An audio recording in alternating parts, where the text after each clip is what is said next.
So when I heard all the buzz about Citizen Vigilante on X, it was all over X. I immediately went out and bought it. This is the only film that I can honestly say is a bad movie that I highly recommend people watch, because even though in execution it is quite horrible, it is a statement on the time, in which we live. And honest to godly, the Rotten Tomato score still sits at 96%. That's audience score. Critics won't touch this. Although Chris Gore from Film Threat did have a very nuanced sort of take on the movie. Let's first address the controversy around this film. There's a lot of buzz about, how it's like this alt-right, Nazi propagandist, hateful white supremacy movie kind of a thing. And it's like, no, it's not. And that in Germany, for example, okay, it's banned. I mean, it's not officially banned. Their constitution won't allow for that. But my understanding is, if they don't give a film a rating, it doesn't get released. So they didn't give it a rating. So essentially they shadow banned it. They passive aggressively banned it in Germany. And the thing is, this sort of shit has happened before, okay? Back in the 1970s, post-civil rights movement, all right, you had this soft on crime kind of thing that was going on, very similar to what we have today. And people had had enough, and it spawned movies like Dirty Harry and Death Wish, where it's sort of like you have these morally maybe kind of crooked characters or tainted characters or whatnot, but they're human. They have their reasons for being who they are, for being the anti-heroes that they are, and frankly, the people of the time really identified with them. And they were kind of like, yeah, you know what? Good.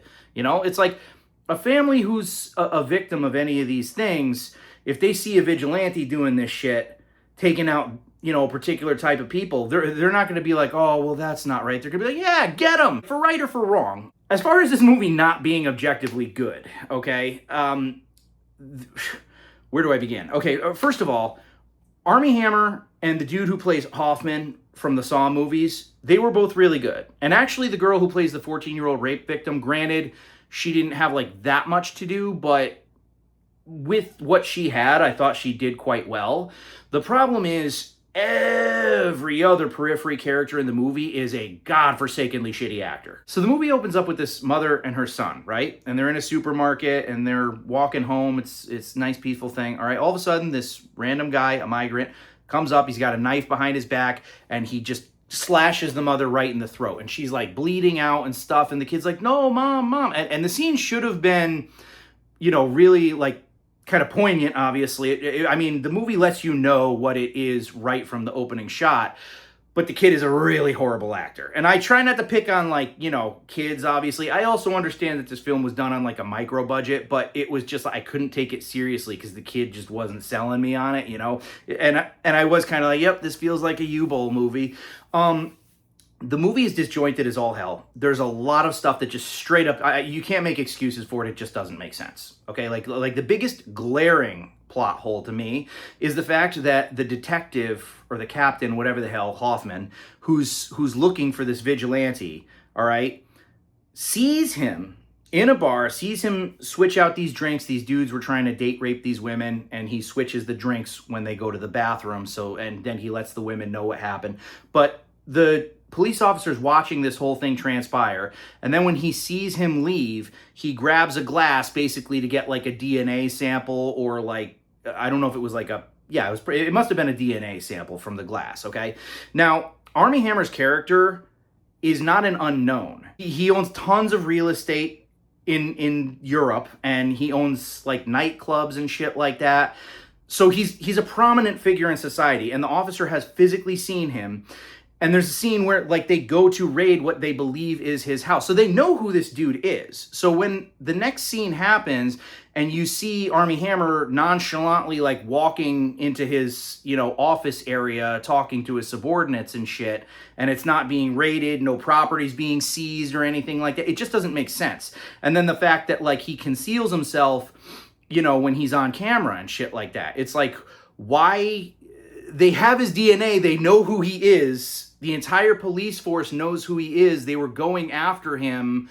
Why would they not seize his assets? Why would they not be able to, I mean, they'd be shaking people down. They'd be able to find him. And like, what's with the anonymity? I mean, I guess he didn't know that the police knew, but he does know that the police knew because they found his, you know, supposed lair. It just doesn't make any sense. It just doesn't make any sense.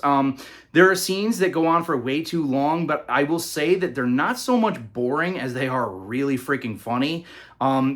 There's a scene where the SWAT team is like going up the stairs, and I shit you not, it's got to be like a 3-minute sequence of them going up the stairs, and it went on for so long. Like, I was laughing. I was like, this is freaking ridiculous. And I'd say that about like maybe 8 to a dozen of that SWAT team just go into this room, not checking their surroundings or anything, and he's basically in this like bulletproof box, and he's got these 2 machine guns. He tells them, you know, hey, back off, like, I'll, you know, I don't want to have to kill you, but I will if I, you know. And so he just like fucking smokes all these cops, right?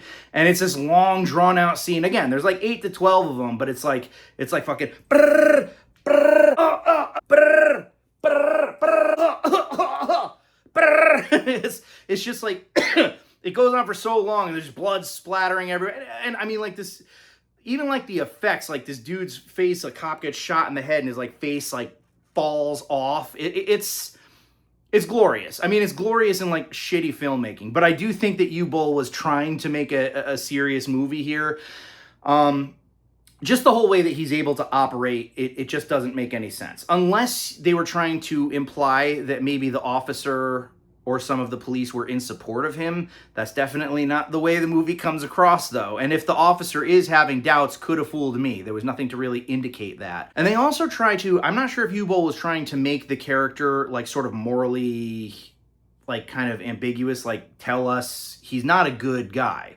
I mean, we could deduce that, you know, but like there's like this scene, this random scene where he just bangs a prostitute that's in one of the buildings that he owns. It has nothing to do with the plot. It doesn't tie into anything else that's going on, but we get to see some tits, which is kind of nice, you know, and I think that was that scene's purpose in the movie, to be honest with you. But there's also this other scene, which I find perplexing as hell, where he's got this judge. It's one of those judges who, like, you know, lets these criminals free so that they can reoffend, kind of a thing, you know, and he's got them all drugged up and he's driving, and to like make a point, he drives this random car off the road. The car spins out and explodes. And then he's basically like, yeah, that person's probably dead, kind of a thing. And it's just sort of like, what the? That's just a random person, dude. Like, if they had done something to like maybe build up a little bit more that this dude is just unhinged, but the movie presents him as like a very focused, like he has a reason for doing the things that he's doing. So him just driving some random, probably citizen off the road, it just makes no sense, you know? Like, I don't know if Uwe Boll was trying to like show that he's not a good dude, but again, like I said, you got to kind of trust your audience with that. Speaking of trusting your audience, okay, there is a lot of shit in this movie that explains things. Like, one thing that I complain about with like woke crap is that, like, I hate when the message is just hammered over your head. I like to watch things unfold. I like it when a director has enough faith in his audience to, you know, trust them to deduce, you know, to unravel everything themselves, to find out, to find the subtext, what he really means without actually spelling it out. And there's a lot of that in this movie.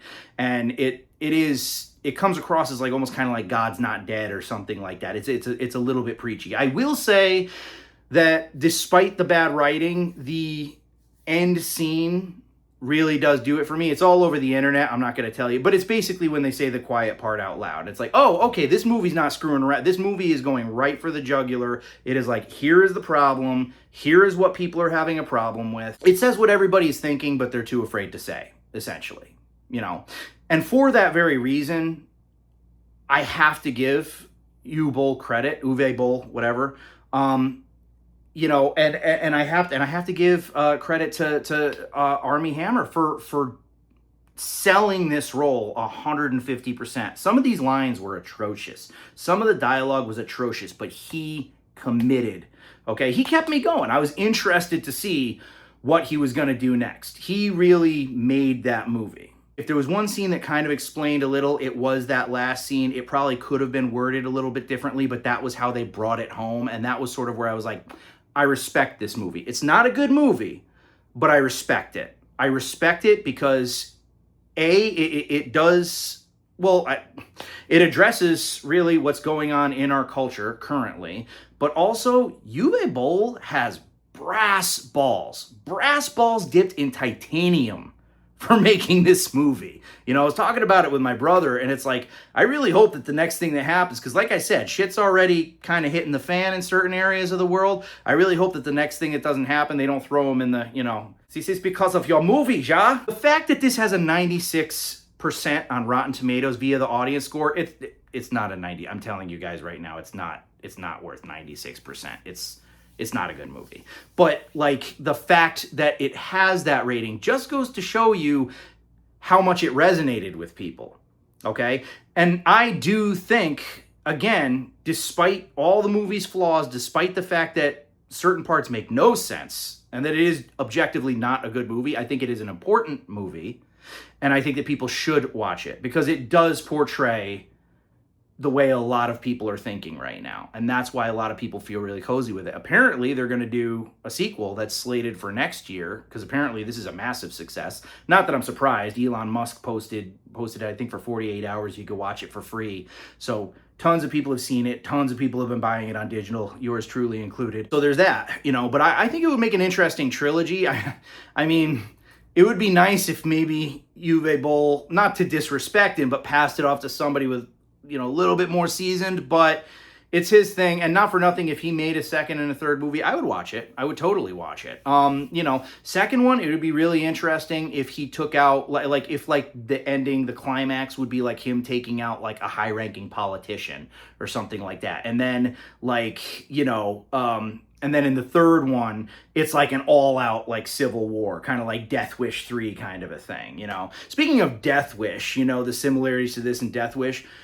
as much as I would like to say this is this era's Death Wish, this is more like this era's Death Wish 5.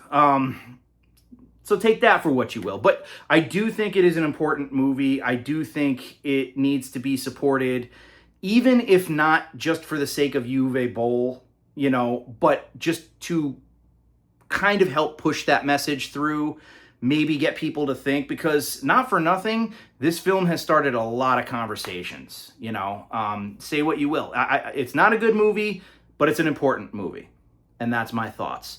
But yeah, anybody who's seen it, please let me know what you thought. I want to hear about it because I've had people like already that I've had exchanges with, peaceful exchanges, but some are like, no, that movie was just ass. There was nothing. And then other people are, oh, come on, man, you're being way too hard on it. It's interesting. It's a very interesting movie, and it's caused a lot of interesting conversations. So I want to hear from you. Let me know what you think. I appreciate you watching, and that's all she wrote.